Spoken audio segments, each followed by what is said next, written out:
The guys in Silicon Valley always say, fail and fail fast. But if you're not working at Google and you're not building the next Uber, can you really fail and then recover?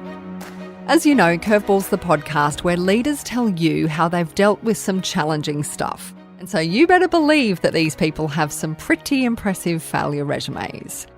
But wearing your failures and really owning them and then getting past them, it's so crucial. Kevin White, well, he's a case in point. He's now running a multi-million-dollar comedy agency, so he represents the likes of Will Anderson, Rove McManus and Hannah Gadsby. But it wasn't always smooth sailing for him. Because I went broke when I was about 23. So properly broke? Oh, not spectacular. No, so the company went into liquidation for any of Okay, those. so that's properly broke. Yeah, but I didn't go bankrupt personally. So, there's a distinction for fans of insolvency law. I know what you're thinking. It's easy for Kevin to laugh at going broke in his 20s now. He's the biggest comedy agent in the country and he owns TV companies and he's doing just fine. But at the time when his first business collapsed, it was massive. It was everything. And I guess at that time he probably had a choice. Do you pack up your gear and pick up your bat and ball and go home? Or do you have a look around and really learn the lessons that failure has to teach you and then give it another crack? We did kind of rebuild after it. We also too kind of kept a compact, particularly with the other small businesses that kind of went down with us, that we would... I needed to come clean. I needed to say I don't have the money to keep running.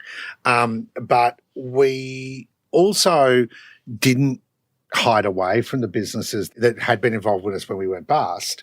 We continued to trade with them. And as we grew, they saw the benefit. What made you then do it again? It takes a fair bit of courage or stupidity to have a second. Have you met 23-year-old men? Right. No, look, to be honest, this sounds like a pitch line, but I really love working with my artists and it never occurred to me not to rebuild. I don't think I thought about not brushing myself off and getting back into it. The creditors that we did have, none of them were furious enough to turn up to the creditors meeting and demand blood. And we continued to work with all of them. They all did much more business with us than we lost. And in some cases, we paid them back, subsequently in other ways. 7 years later, I had a dinner for all the creditors that we still dealt with, which was pretty much all of them. And we had a statute of limitations dinner. Classy. And I bought everyone dinner to thank them for, for trusting me when I was young and for growing with us when we were, and by that stage, as you said, we had Rove's shows on air and we were doing much, much bigger things, and those businesses are kind of growing with us. But it was because they trusted us. And trust doesn't come from never making mistakes. Trust comes from owning your mistakes. Some pretty interesting reflections from Kevin White looking back at his career and how he was able to bounce back from his first big failure. And imagine if he hadn't, all the opportunities he would have missed. And I like that idea of really opening up to the people around you, just owning your failure and saying, yep, I screwed it up, but I'm trying again. And also I love that he just keeps that sense of humour. And that is Kevin to a T. That's his MO. I learnt so much talking to him. And if you haven't listened to the full interview, just find the episode in your podcast feed and press play. And I've also written about Kevin's journey in the Curveball newsletter on LinkedIn. So if you haven't already subscribed, we have put a link in the show notes so you can find it. It's very easy. And I'd love you to just, subscribe to that newsletter and follow the journey of these leaders, and you get a really great little peek inside their lives and their careers as well.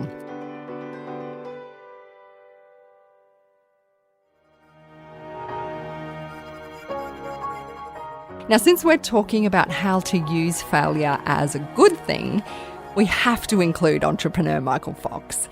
He started not one, but two successful startups, both venture capital funded. But one of them involved a very public failure. This is not working.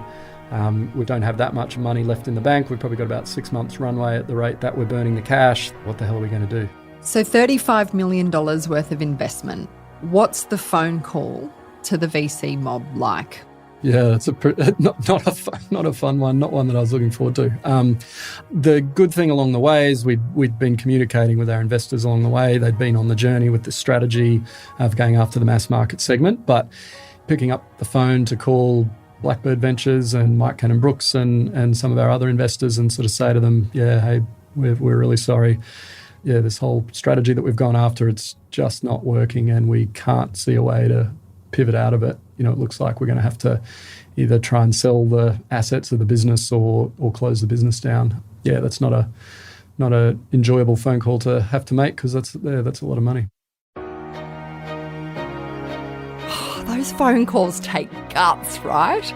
But Michael did it. He and his partner Jody kept their investors and their employees in the loop. And actually now some of his staff from his first company are back working at his new startup, the Fable Food Company. Hear Michael's whole story by downloading the episode in the Curveball podcast feed now. And hit me up with your guest suggestions or share your own story of career curveballs. There's a link to contact us on our website, curveballshow.com.